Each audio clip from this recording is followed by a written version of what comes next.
What is that, Bamba? These are DIY air raid sirens. Yeah. And here I'll be showing you on how to build one. So you're going to be needing a wood piece and grab the drill. And put a hole with the drill inside the wood. Yeah, me going to the The wood is your chopper. Yeah, this is harder, guys. But here's your drill. Grab the hole. Put it through. Spin up your chopper. Or,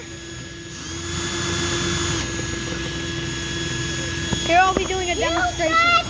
Stay one like me, Yagi. I know.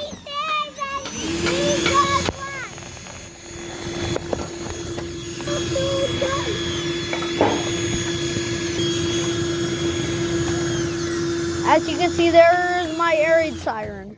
Yep.